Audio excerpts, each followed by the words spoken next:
Don't call my son. Don't tell him you saw me. Please. The mop handle shook in her hand so hard it rattled against the housekeeping cart, and for 1 second I thought she was going to faint right there on the 17th floor of the Blackstone Grand. She was 7 months pregnant, wearing a hotel cleaner's gray uniform, soaked dark at the hem, her face stripped of makeup, pride, and sleep. This was my daughter-in-law. The same woman my son told me had run off with another man and destroyed our family. The same woman he said had humiliated him, abandoned his child, and vanished. Yet there she was, scrubbing someone else's marble floor with swollen ankles and bleach-burned hands, looking at me not with guilt but with terror.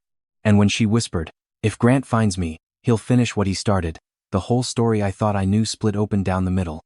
If that first sentence already gave you chills, stay with me and tell me in the comments what you think was really happening before I even knew it. My name is Warren Hale. I was 67 years old when my own blood nearly buried me alive without putting me in the ground. For 42 years, I built commercial properties across Illinois, Indiana, and Wisconsin. Office towers, medical plazas, warehouses, mixed-use projects. If it had steel in its bones and tenants arguing over parking, I probably touched it at some point. I did not inherit a dynasty. I started out with a borrowed pickup, a dented toolbox, and enough debt to make sleep feel like a luxury. I missed birthdays, anniversaries, school plays, and more dinners than I can count. I told myself I was doing it for my family. Men of my generation say that a lot when they need to survive what the work cost them. By the time I retired, Hale Urban Development was worth more than anything I ever imagined when I was sleeping in my first job site trailer during a February freeze. I stepped back at 64 and handed operational control to my only son, Grant. He had a degree, polish, a better wardrobe than I ever owned, and the easy confidence of a man who'd never had to prove he belonged in a room. I thought that was success. I thought I had done what a father is supposed to do: build the ladder and let his son climb higher. Grant married Lena Mercer 4 years before everything collapsed. She was a licensed construction estimator who understood drawings the way some people understand music. Quiet at first glance, but sharp. Not cold, just careful. Then she'd laugh, and it would change the temperature of a room. She was the kind of woman who remembered the assistant's daughter had surgery, who noticed when numbers were slightly off on a subcontractor package, who thanked janitors by name. When Grant introduced her to me, I remember thinking she saw more than she said, and that made her more trustworthy than most executives I'd hired. Then, 6 months before the day at the hotel, Grant sat across from me in my kitchen with his jaw clenched and his eyes red, and told me Lena had betrayed him. Said she'd been distant for months. Said she got involved with somebody else. Said she left after a fight, and didn't want him, or the baby. He spoke with the wounded righteousness of a man who expected sympathy, not questions. And I gave him exactly that. I believed him, because he was my son. Because fathers do not want to investigate stories that could end in the ruin of their own name. Because I had been feeling tired for months, bone-deep tired, confusing appointment tired, misplacing thoughts in the middle of sentences tired, and I had started blaming age for everything I didn't want to face. That morning at the Blackstone Grand, I was there to review finishes for a hotel expansion we were financing. My knees hurt, my reading glasses kept sliding down my nose, and I was irritated with a mechanical subcontractor over an overrun he should have flagged 3 weeks earlier. Then I saw a pregnant housekeeper dragging a mop bucket too heavy for her body, and something in the angle of her shoulders hit me before my brain caught up. I looked up. The world stopped. Lena saw me half a second later. The blood drained from her face so fast it was like watching a light shut off behind glass.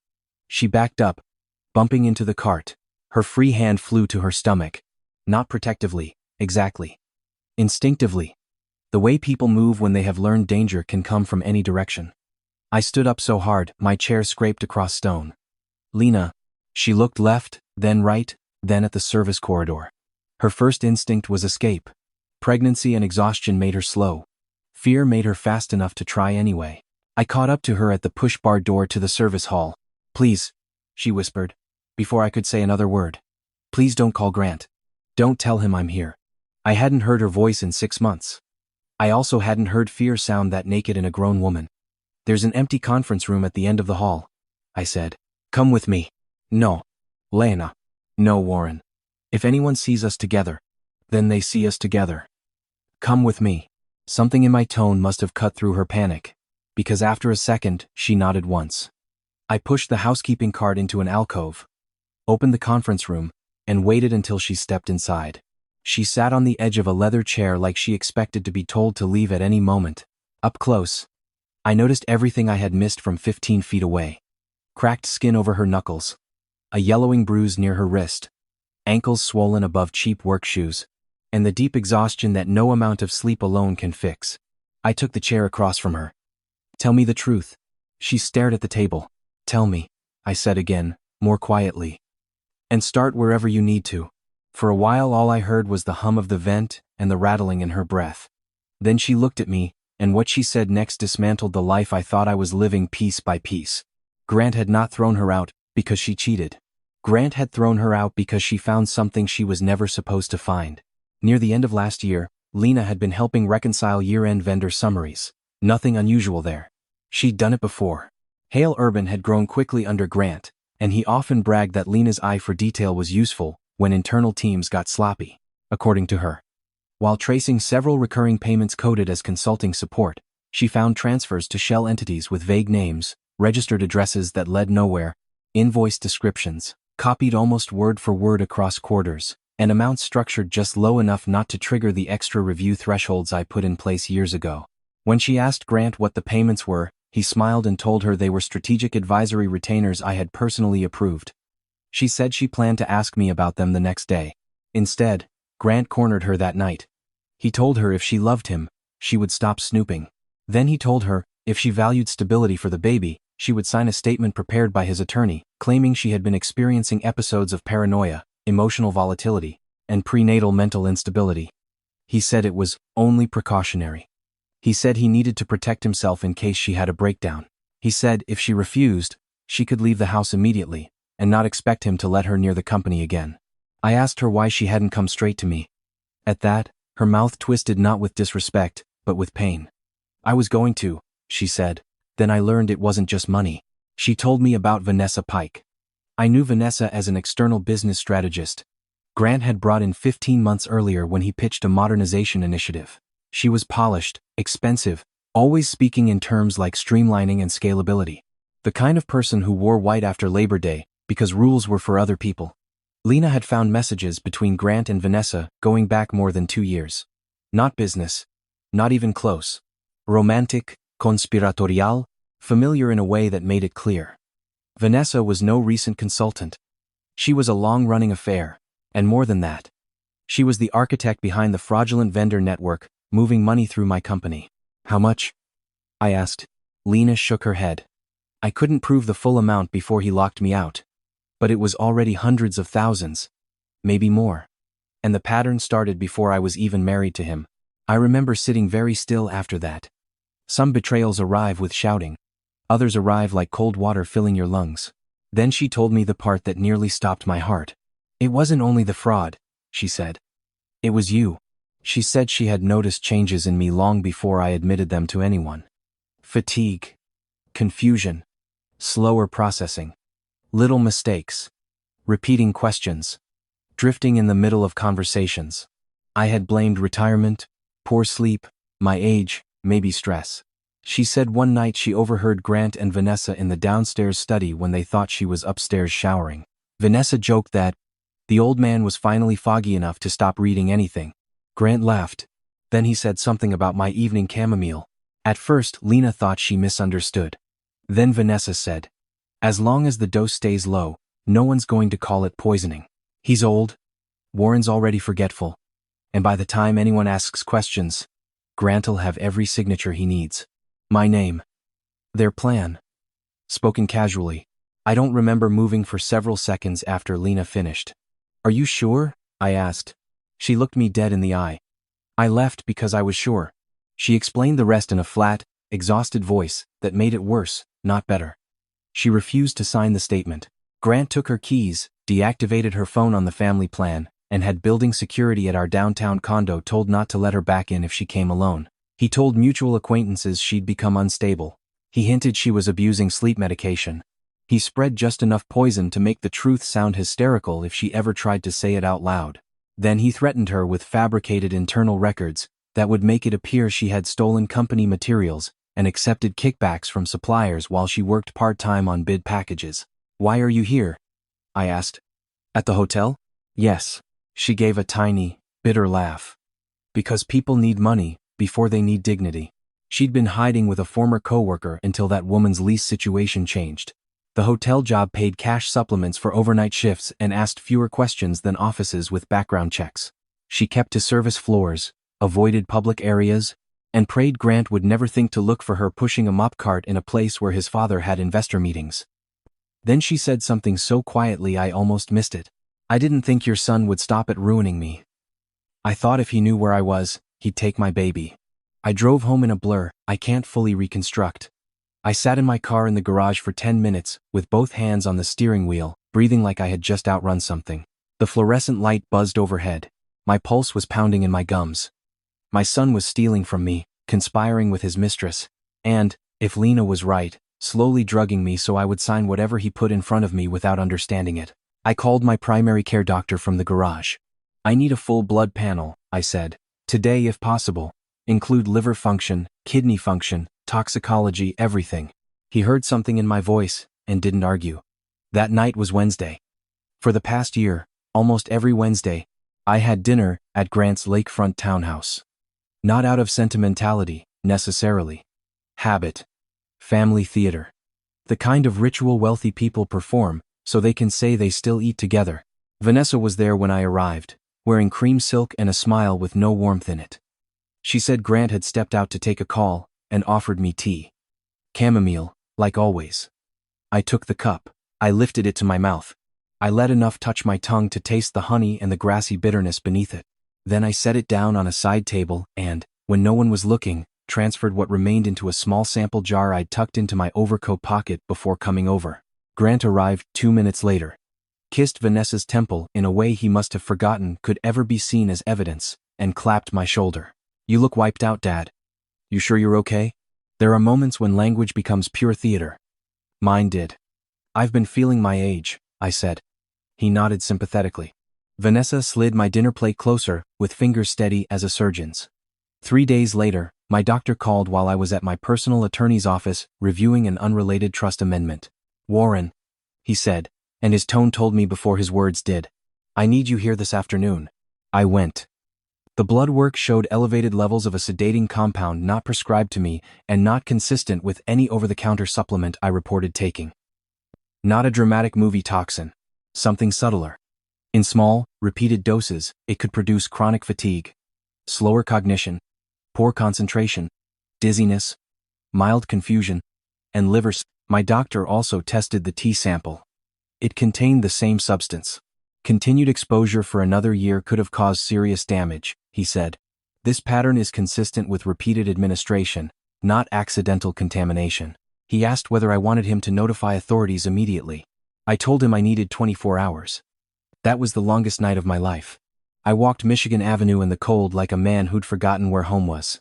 I thought about every document Grant had urged me to sign quickly in the previous 8 months. Every time he'd laughed off my questions. Every moment he'd framed my hesitations as harmless aging. I thought about Lena standing in that hotel hallway with a stranger's cleaning cart and my grandson inside her, working while the people who should have protected her were trying to erase her. By the time I went to bed, I knew 2 things with absolute clarity. First, I was going to burn this down carefully. Second, I needed proof deep enough that Grant and Vanessa couldn't talk their way out of it. The next morning I called Martin Bauer, general counsel for a rival development group, and one of the few men in this industry I trust to answer a direct question with a direct answer. I need a forensic auditor, I told him. Discreet, ruthless, fast. He gave me 3 names. I called the first. Her name was Nadine Cross. We met in a coffee shop 40 minutes from my usual orbit. She wore no jewelry except a watch, took no notes during the first 15 minutes, and listened with the kind of expression that told me nothing I said shocked her, but it mattered whether I was omitting parts. I did not omit parts. Before meeting her, I went back to the Blackstone Grand. Lena was finishing a shift in the service corridor. When she saw me, her whole body stiffened. I need you to come with me after work, I said. I have an apartment in River North under a separate holding company Grant doesn't know about. You're moving there tonight. She opened her mouth to refuse, probably out of habit. This is not a favor, I said. It's a security decision. I can't let you. Yes, you can. She looked away and pressed her lips together. Then she nodded. I also arranged for a retired labor and delivery nurse named Marcia Holloway, widow of an old site superintendent, to stay nearby and help Lena get to appointments. Marcia was one of those women who can make a room feel safer simply by entering it. She asked no nosy questions. She just said, "Tell the girl to pack comfortable clothes and not apologize for needing help." That night, after we got Lena into the apartment and stocked the fridge, she stood in the kitchen gripping the edge of the counter. "I don't have money to repay this," she said. "I don't have leverage. I don't even have enough evidence to make him afraid." "You are carrying my grandson," I told her. "That makes you the center of the board whether Grant understands it or not." She blinked fast and looked down before I could see whether it was grief or gratitude rising in her face. The next 4 days were a masterclass in how fraud hides inside normalcy. Nadine used my founder-level access credentials, which Grant had never bothered to revoke because arrogance breeds carelessness. She started with vendor histories, cross-checked payments against contracts, traced routing numbers, and built a map across entities, authorizations, and timing. What looked random from the surface became elegant underneath too elegant. Money had been moving out through false advisory fees, change order padding, duplicate reimbursement structures, and shell consulting agreements. Some invoices were intentionally boring, because boring numbers live the longest. On the 5th day, she sat across from me in my old office and pushed a printout forward. "It's worse than you think. The known exposure already exceeded $1.3 million. I read that number twice. Then Nadine showed me something else.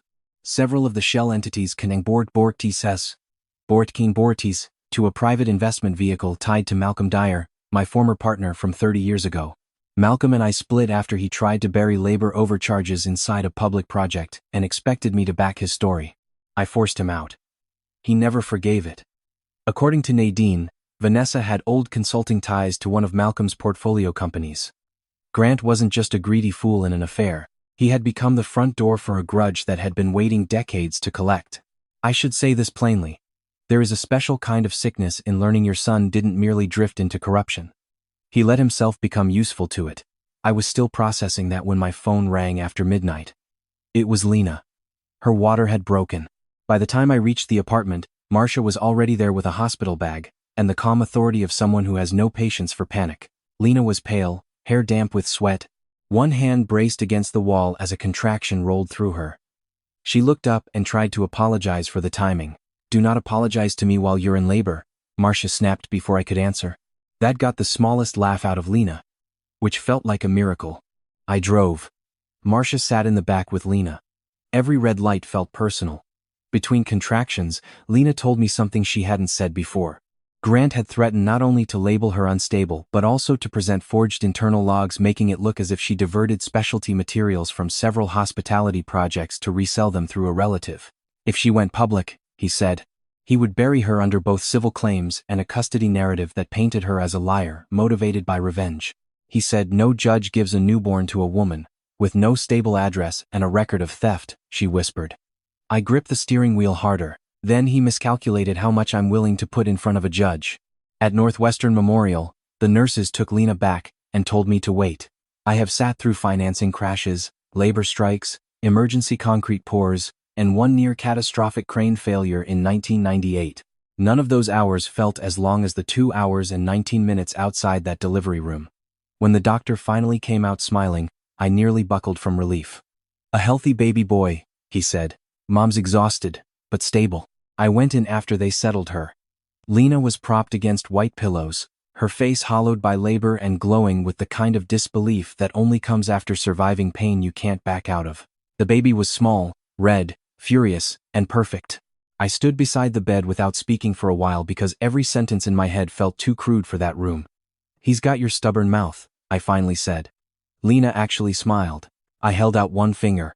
The baby's hand latched around it with a grip absurdly strong for something so tiny. In that instant, everything sharpened. This was no longer about betrayal in the abstract. It was about foundations. About who got to shape the first safe world this child would ever know. "What are you naming him?" I asked. She looked down at him. "Caleb." "Good name," I said.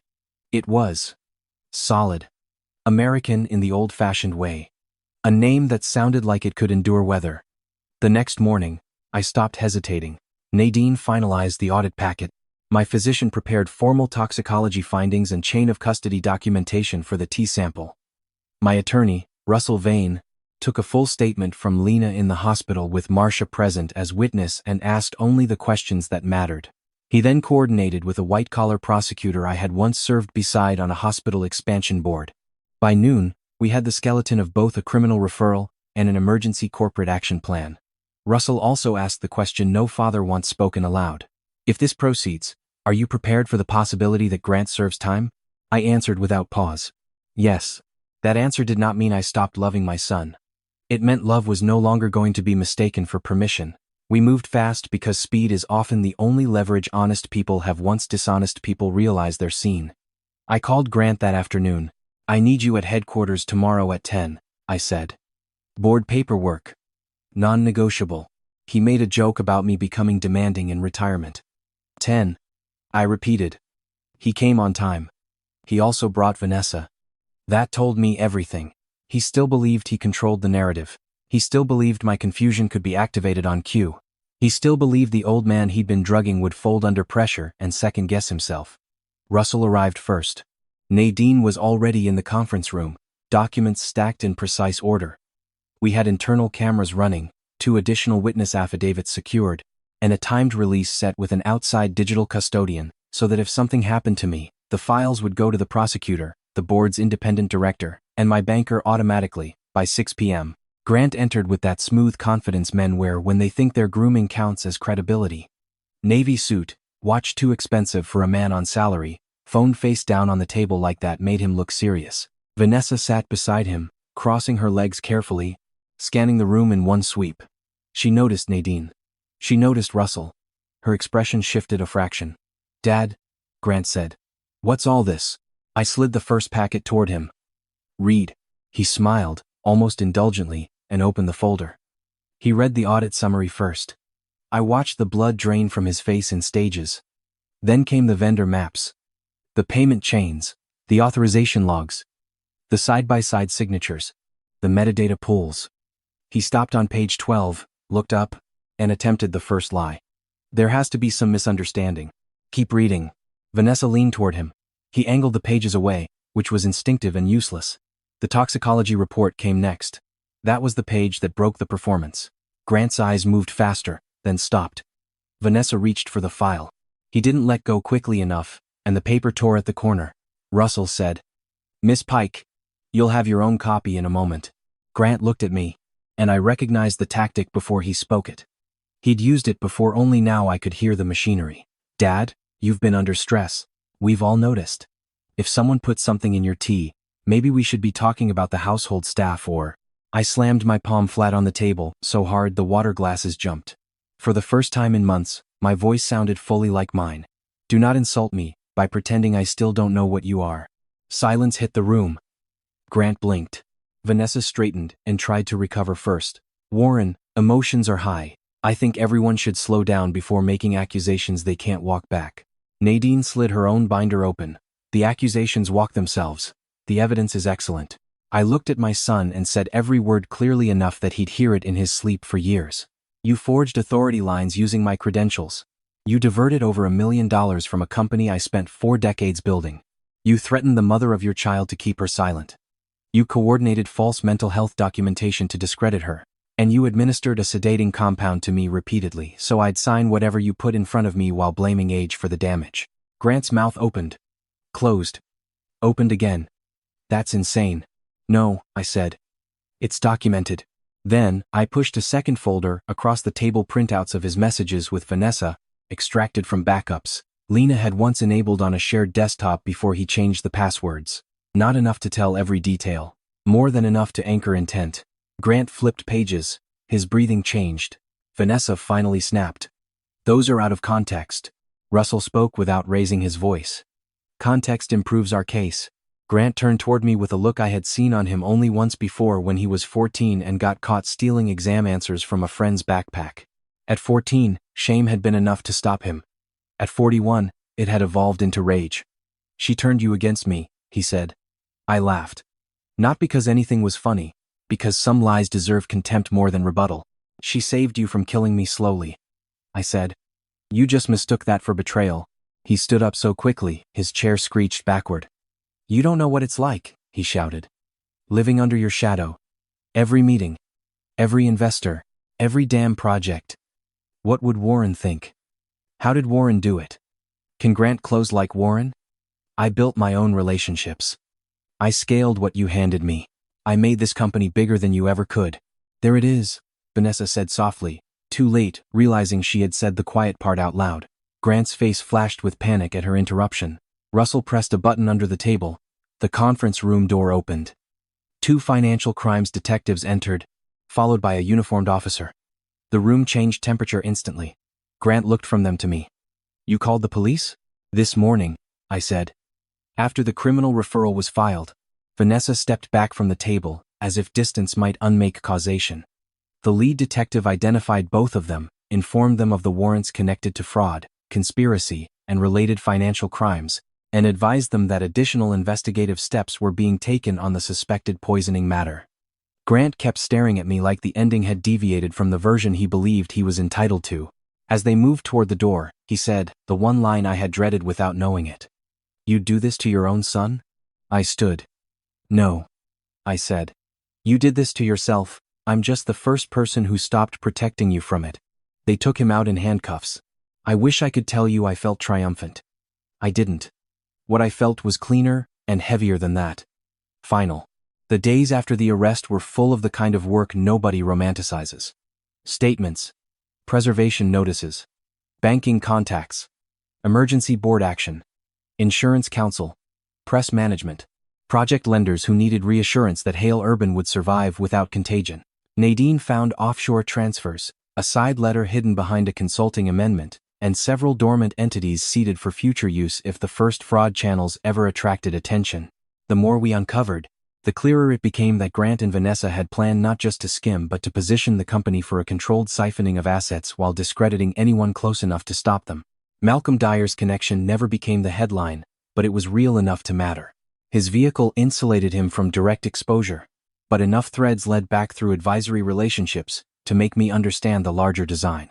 Resentment had found ambition, and my son had volunteered to be the bridge between them. I took back full control of Hale Urban on an emergency basis. Then came the question I had been delaying. What to do with Lena once the immediate danger passed. I went to the River North apartment a week after Caleb was born. The place smelled like coffee, clean laundry, and baby formula. There were burp cloths draped over the back of a chair, unopened legal envelopes on the counter, and a bassinet near the window where afternoon light fell soft across the blanket. The apartment had been staged originally for executive housing. In under 10 days, Lena had turned it into something that felt lived in, not borrowed. She was feeding Caleb when I arrived. She looked up, tired, but steadier than before. "Marcia said you'd probably come by after court," she said. "Marcia says many things. She also says you hold a grudge like a union electrician." She's not wrong. That made her smile. When Caleb finished eating, she shifted him to her shoulder and patted his back with the absent-minded rhythm new mothers learn faster than they think they can. I waited until she sat before taking the document envelope from my briefcase. "I had Russell prepare these," I said. She tensed immediately. Months of threat had trained her to expect paperwork as a weapon. "These aren't for you to fear," I said. "Read them when you're ready. I'll explain first." There were 3 items. The first established a protected trust for Caleb funded by recovered assets directly traceable to the fraud, plus a portion of my personal holdings, untouchable by any future claim Grant might attempt through proxies or delays. The second restructured a division of Hale Urban and created a leadership position for Lena with real authority if she wanted it, operations and compliance integration, reporting directly to me while we rebuilt controls. Not decorative. Not sentimental. Strategic. She knew the business. She understood the weak points, and unlike half the men in commercial development, she could read a spreadsheet without performing masculinity over it. The third was more personal. A written acknowledgement, to be entered in our family trust records, stating that Lena acted in good faith to protect the company, its founder, and the minor child at the center of the matter, and that any narrative challenging her credibility had been shown false by evidence. In practical terms, it protected her from reputational attacks later. In human terms, it said what should have been said months earlier. "You were telling the truth." When I finished, she stared at me without speaking. "You don't owe me this," she said at last. "I know," You don't have to fix every piece of this. This isn't fixing every piece, I said. It's reinforcing the ones that still deserve to stand. She looked down at Caleb, who had fallen asleep against her shoulder with his mouth slightly open. Exhaustion and emotion moved across her face in layers too fast to name. I almost signed it, she said quietly. The statement? She nodded. There were nights I thought maybe it would be easier. Sign it? Disappear? Let him keep the company, and just run somewhere he couldn't find me. Start over before the baby came. I kept thinking no one would believe me anyway. I leaned back and let that sit between us. What stopped you? She swallowed hard. Him. She looked at Caleb. I could survive being called crazy. I couldn't survive handing him a story that would make my son belong to people like that. There are sentences a man remembers word for word until the end of his life. That was one of mine. A few days later, another surprise came. A woman named Denise Mercer arrived at my office from Springfield on a bus with 2 grocery bags and a wool coat too thin for the wind off the lake. Lena's mother. She stood in my doorway like she wasn't sure whether men in my tax bracket accepted visitors without appointments. I invited her in. She sat carefully on the edge of the chair and placed one bag on the floor. I brought soup for Lena, she said. And banana bread. She always liked mine better than store-bought. That alone puts you above most of Chicago, I said. She gave me a look that measured whether I was safe to laugh around. Apparently I passed. Then she got serious. My daughter told me what you did. I started to dismiss it. She cut me off with one raised hand. No. Let me say it. A lot of people could have helped her. Most would have chosen convenience. You didn't. There is no elegant reply when someone thanks you for behaving the way you should have behaved all along. So I told the truth. I should have seen it sooner. Denise nodded once. Maybe. But seeing it late is still seeing it. Before she left, she asked how the baby was doing. I told her he had a set of lungs that could qualify him for leadership. She laughed a clean, bright laugh that landed somewhere in me the court filings had not reached. I walked her to the bus stop myself. She looked at me sideways while we waited. You know, she said, Lena was terrified of you. I figured. She said that morning at the hotel, when she saw you stand up, she thought she was done for. I looked down the street. Then why didn't she run? Denise studied me for a second. She said you stood up like a man who was offended by something broken. I did not answer. Mostly because I did not know whether I deserved that reading. But I was grateful for it. The criminal case moved slower than real life, but faster than Grant expected. Lena's saved records held up. Nadine's audit held up. The toxicology findings held up.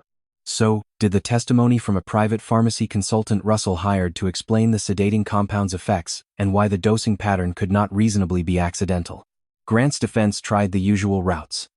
Attack Lena, challenge custody motives, imply I was cognitively declining regardless, frame Vanessa as an overeager outsider, argue that sloppy internal controls made intent hard to prove. Intent proved itself. There were messages.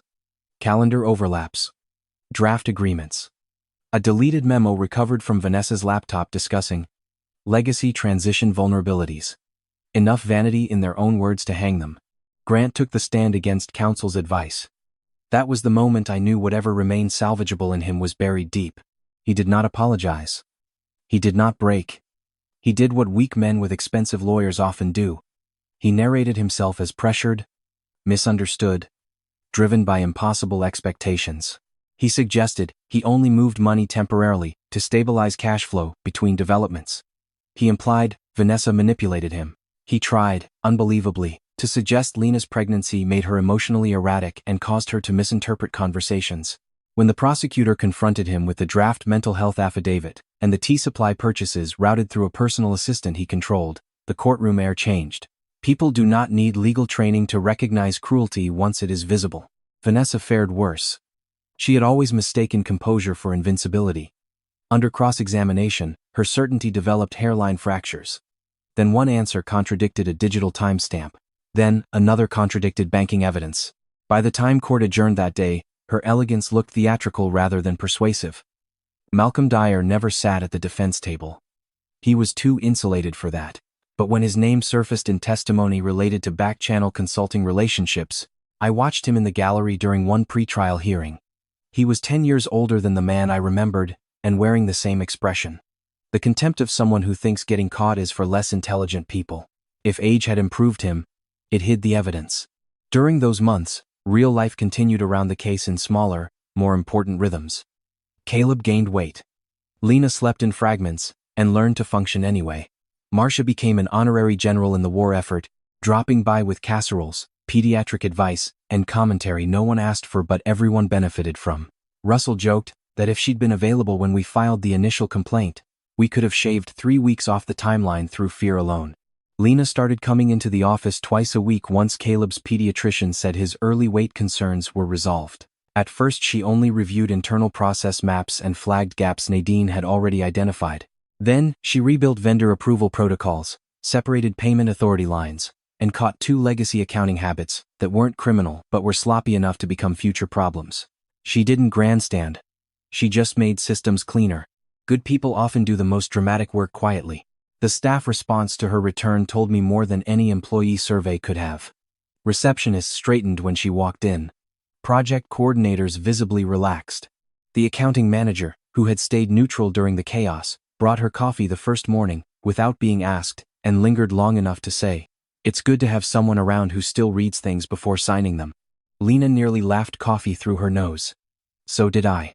One evening after a particularly brutal day of depositions, I went to the apartment and found her on the floor beside Caleb's playmat, reading board books in a dead serious voice, as if negotiating international policy with a 4-month-old. He kicked his legs and stared at her, like she had invented language. She looked up. "Rough day?" Grant's attorney is trying very hard to make criminal fraud sound like emotional miscommunication. That's ambitious. I've seen bridges with less structural fantasy. She smiled, then grew quiet. "There's something I should tell you." I sat in the armchair opposite her. "There were nights," she said slowly, "when I hated you too. I absorbed that without flinching. Not for what you did," she clarified. "For what you represented. Your name, your company, your son, your world. I thought all of it would close ranks around him and call me unstable. At the hotel, before I followed you into that conference room, I genuinely believed I might be handing myself back to the people I was hiding from. What changed your mind?" She looked at Caleb, then at me. "The way you listened. Not politely. Not like a man collecting facts to reject later. Like a man realizing the floor under him might actually be giving way. That one stayed with me too." The verdict came 9 months after the arrest. I sat through every major day of that trial. Not because anyone required it, but because there are moments in life that demand witness as much as outcome. When the jury returned, the foreperson's voice was steady. Guilty on the financial charges. Guilty on conspiracy. Guilty on the forged documentation counts. The poisoning-related charge structure had been narrower than the fury I carried, because law prefers exact language to emotional truth, but the findings still acknowledged deliberate administration of a harmful substance without consent. Grant did not look at me when the verdict was read. Vanessa did. Her face was pale and sharpened by disbelief. Not sorrow. Disbelief. As if the world had violated some private agreement she assumed existed in her favor. At sentencing, Grant finally turned toward me. "There are fathers who break when they see their children fall. I understand that. But something had changed in me, long before that courtroom. I no longer measured compassion by whether it shielded him from consequence. I measured it by whether it stopped the damage from spreading further." The judge spoke for a long time. Patterns of deception. Abuse of trust. Exploitation of vulnerable relationships. Premeditation. The words were procedural, but the meaning underneath them was simple. You were given every advantage. And you weaponized all of it. When they led him away, he looked younger for the first time in years. Not innocent. Just stripped of the costume he'd been living in. I went outside afterward, and stood in cold sunlight that felt almost rude in its normalcy. Chicago traffic moved. A siren sounded 3 blocks away. Someone walked past laughing into a phone. The city had no obligation to pause for a family tragedy, no matter how expensive the lawyers were. I called Lena. "It's done," I said. There was silence on the line. Then a long exhale. "How are you?" she asked. People think victory arrives like fireworks. More often it arrives like fatigue finally setting down its bags. "I'm tired," I said.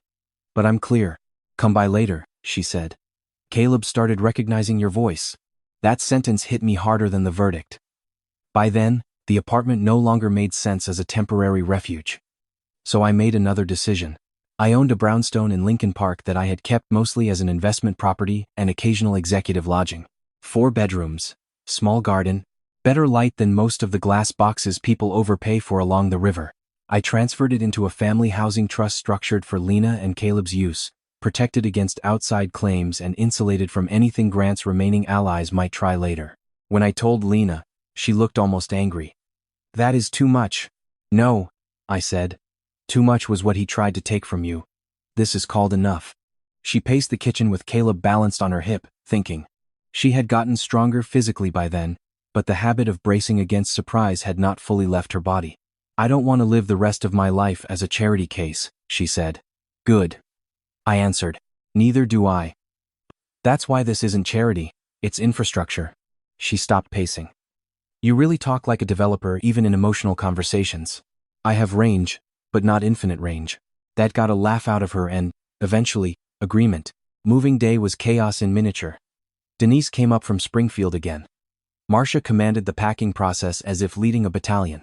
Russell showed up with a bottle of good bourbon for me and a stuffed giraffe for Caleb, then claimed it was a professional boundary violation and handed over both anyway.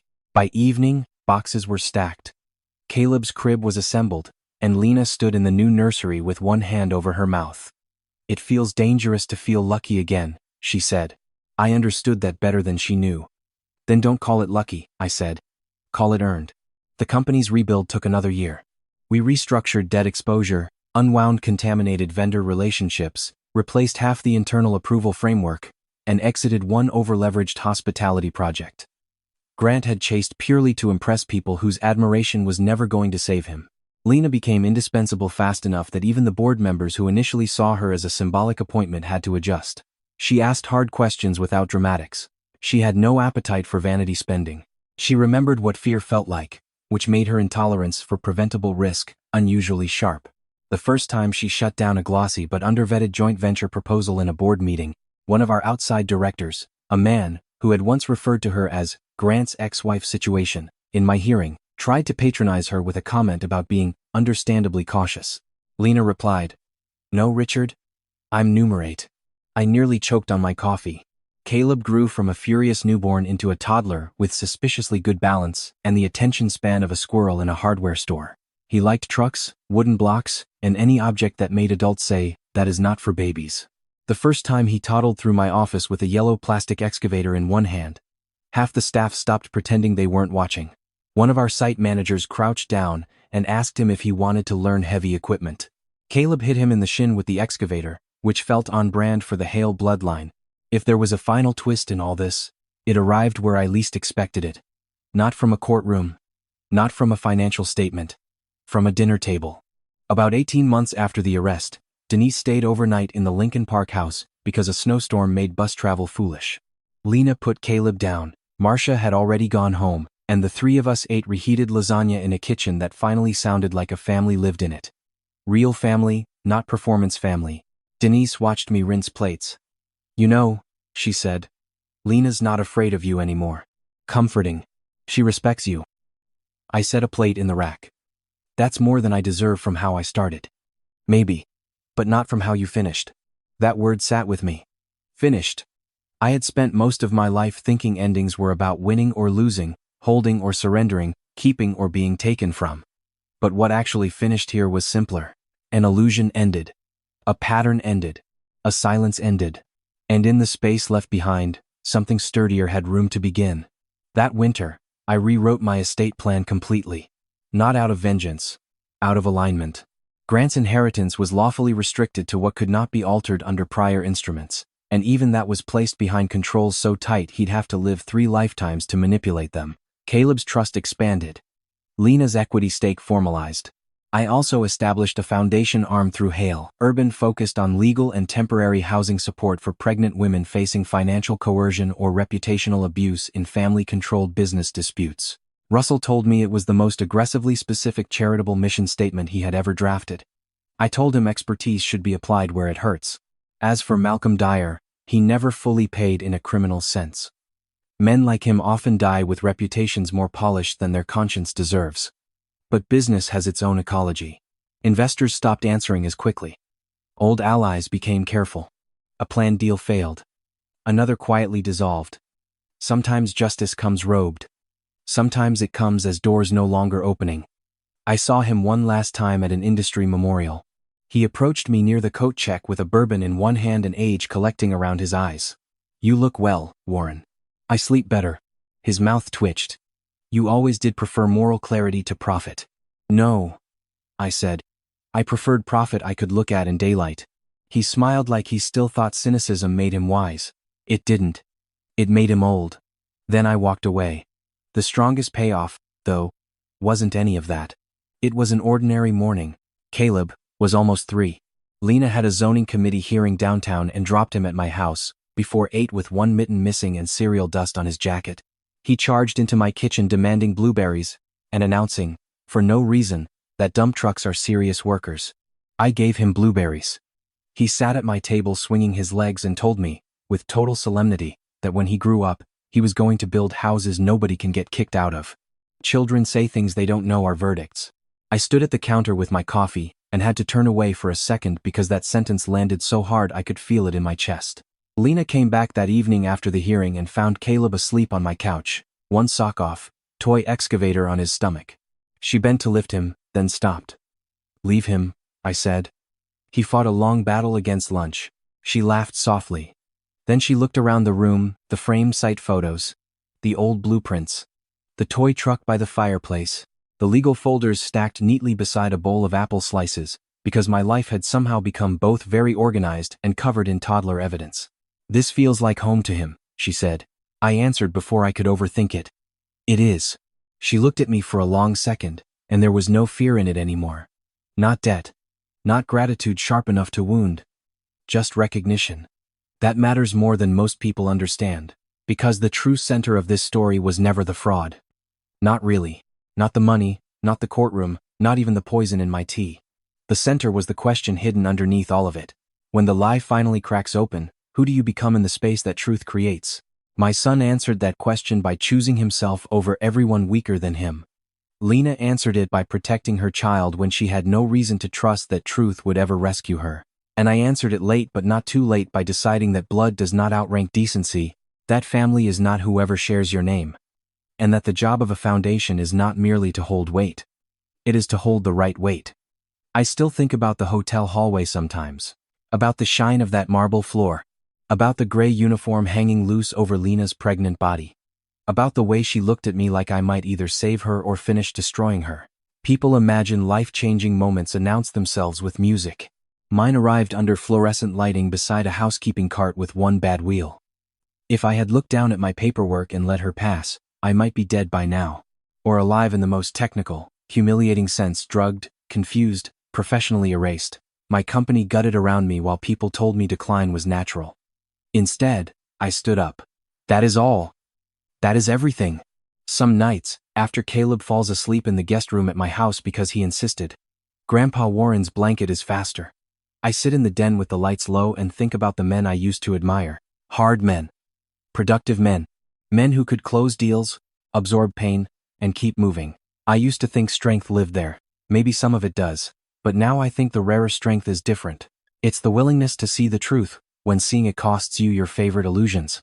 The willingness to protect the vulnerable, even when the threat wears your own face. Grant wrote twice from prison during the first year. The first letter blamed Vanessa. The second blamed me. I answered neither. Not out of cruelty. Out of completion. There are doors that do not need to be slammed. They only need to stay closed. Last spring, Caleb helped me plant tomatoes in the Lincoln Park garden. Helped is generous. He mostly relocated dirt with criminal intent. Lena watched from the porch steps with her laptop open, half reviewing a subcontract package, and half pretending not to supervise us. Denise was inside arguing with Marcia over whether children should be allowed popsicles before noon. The air smelled like wet soil and city heat. Caleb looked up at me, face smeared with mud, and said, "Grandpa, this house is safe." I asked him how he knew. He shrugged in the loose, mystical confidence of children and said, "Because Mommy laughs here." There it was. The whole story, reduced to one clean truth. Not the arrest. Not the verdict. Not the money returned. Not the men exposed. That. A house where she laughs. A child who can tell the difference. A family rebuilt not by pretending nothing broke, but by refusing to build on rot again. That is the payoff. That is the ending my son never believed I would choose. And that is why every Wednesday night, instead of drinking tea in a house where I was being quietly erased, I eat dinner at a kitchen table where Caleb bangs his fork like a union negotiator. Lena rolls her eyes and smiles despite herself. Denise overfeeds everyone, and Marcia claims my roast chicken is improving under pressure. Sometimes healing does not look noble. Sometimes it looks loud. Sometimes it looks like a toddler, demanding 3 bedtime stories, and a woman who once cleaned hotel floors without looking up now, signing off on multi-million-dollar compliance controls in tailored navy suits. Sometimes it looks like an old man learning, very late, that the most important structure he will ever protect is not a building but the people inside it. If you made it this far, tell me honestly in the comments. At what moment would you have stopped trusting Grant, and would you have seen it sooner than I did? Follow for the next story.